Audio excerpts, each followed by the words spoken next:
You've probably heard this by now, but Americans seem to have a bit of a spending problem. According to a recent report by the Wall Street Journal, households are spending a lot despite high interest rates and inflation, shrinking savings, and a cooling job market. Joining us now to break down these growing spending habits is Craig Bolanos, founder and CEO of Wealth Management Group with locations in Inverness and Downers Grove. Craig, good to see you. Yeah, Ben, great to be back. And if there's one thing that hasn't changed, no one spends like us, the American consumer. So why are higher interest rates, higher credit card fees, et cetera, not discouraging people from spending more?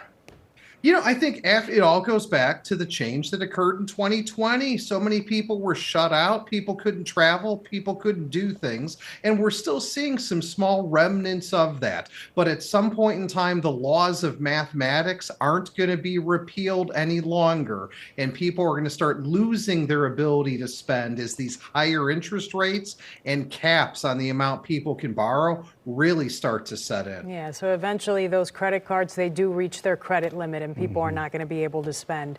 I would think financial experts have sort of a prediction on when the shoe could drop. Is that, you think in the next year we'll start to see some of that happen? Yeah, certainly I think in 2023, we're already in the fourth quarter. There's not a recession that's going to be called for this year, but you start looking out to the second half of next year. Let's call it 4th of July, 2024. I think the fireworks are going off, not just over the lake. I think the fireworks are going to be going off in terms of the stores, in terms of people's ability to spend, because the Fed is going to keep interest rates high enough to actually probably start creating some softer jobs data. Some people aren't going to see the wage increases they anticipate, and other people might find themselves being laid off. And once that happens, the cycle begins. We're also seeing a shift from people traditionally would save to perhaps buy their first house, and their house would be their single biggest investment. Is that still happening? The American dream is just shifting. I think we're changing from something of, wanting stuff, wanting things, to more of experiences. And that starts with housing, as you said, Ben, because there's just no inventory out there. The normal moves people make of putting their house up for sale to get a new house with one additional bedroom. Who in their right mind wants to trade a mortgage that starts with a 2 or a 3 for a mortgage that starts with a 7? And as a result of people not saving and spending on housing, who doesn't want to get Taylor Swift tickets? I did. I just didn't want to pay for them. And beyond that, just look at the airline bookings. Everyone's traveling. Anyone that hasn't gone to Italy appeared to go to Italy in the last year. Yeah. So people are spending on experiences more than maybe that house that you might have for 20, 30 years, which often cases becomes sort of your retirement. That's kind of your mini savings account. So if people aren't doing that, and let's suppose you're spending your money on experiences, how do you shift that? What would you recommend for people to start on some level saving for retirement? I want everyone to do a really simple exercise.